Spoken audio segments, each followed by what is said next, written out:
Hello everyone, ಇದು Saturday ಲಾಗು. Morning ಮನೆ ಹತ್ರನೇ ಸ್ವೀಟ್ ಕಾರ್ನ್ ನ ಮಾರಕ್ ಬಂದಿದ್ರು. ನನ್ ಮಗ ಅದನ್ನ ಮಾರ್ನಿಂಗ್ ತೆಗೆಸ್ಕೊಂಡು ಅದನ್ನ ಮಾಡ್ಕೊಡಿ ಅಂತ ಹಠ ಮಾಡ್ತಿದ್ದ.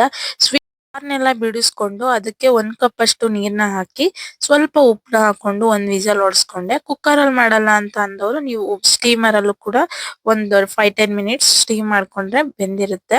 ಇದು ಒಂದ್ ವಿಸಲ್ ಆದ್ಮೇಲೆ ನೀರು ಮತ್ತೆ ಕಾರ್ನ್ ಸಪರೇಟ್ ಮಾಡ್ಕೊಂಡು ಅದು ಬಿಸಿ ಬಿಸಿ ಇದ್ದಾಗ್ಲೇ ಕಾರ್ನ್ಗೆ 1 ಸ್ಪೂನ್ ಅಷ್ಟು ಬಟರ್, ಒಂಚೂರು ಉಪ್ಪು, ಮತ್ತೆ ಒಂದ್ ಸ್ವಲ್ಪ ಖಾರದ ಪುಡಿ, ಒಂದ್ ಚಿಟಿಕೆಷ್ಟು ಪೆಪ್ಪರ್ನ ಹಾಕಿ ಮಿಕ್ಸ್ ಮಾಡ್ಕೊಂಡ್ರೆ ಈ ಸ್ಟ್ರೀಟ್ ಅಲ್ಲೆಲ್ಲ ಸಿಗುತ್ತಲ್ಲ ಅದೇ ರೀತಿ ಇರುತ್ತೆ ಇದನ್ನು ಸ್ವೀಟ್ ಕಾರ್ನ್. ಫ್ರೆಂಡ್ ಊರಲ್ಲಿ ಇರ್ಲಿಲ್ಲ, ಚೆನ್ನೈಯಲ್ಲಿ ಟ್ರೈನಿಂಗ್ ಇತ್ತು ಅಂತ ಅಲ್ಲಿಗೆ ಹೋಗಿದ್ರು.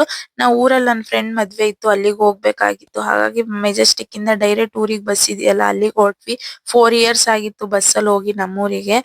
ನನ್ ಮಗಂಗೆ ಬಸ್ಸಲ್ಲಿ ಓಡಾಡಿ ಅಭ್ಯಾಸ ಇರ್ಲಿಲ್ಲ, ಹಾಗಾಗಿ ಅವನಿಗೆ 3 ಇಯರ್ಸ್ ಇದ್ರೂನು ನಾವೇ ಒಂದು ಹಾಫ್ ಟಿಕೆಟ್ ತಗೊಂಡಿದ್ವಿ ಸೀಟಿಗೋಸ್ಕರ. ರಶ್ ಆಗಿರುತ್ತಲ್ಲ ಬಸ್ಸು, ಅದಕ್ಕೆ. ನಾನ್ ಹಾಕಿರೋ ಕುರ್ತಾ ಸೆಟ್ ಬಂದು ಅಮೆಜಾನ್ ಅಲ್ಲಿ ಬೈ ಮಾಡಿದ್ದು.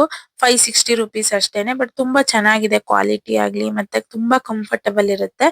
ನಾನೇ ಆಡು ಒಂದು ಮರಿ ಹಾಕಿತ್ತು. ನನ್ ಮಗ ಅದಕ್ಕೆ ಚೆರ್ರಿ ಅಂತ ಹೆಸರಿಡೋಣ ಅಂತ ಹೇಳ್ತಾ ಇದ್ದ.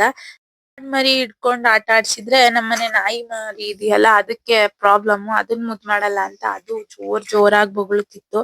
ನಾನು ಹಿಡ್ಕೊಳ್ಳಿ ಅದನ್ನ ಬಿಡಿ ಅಂತ.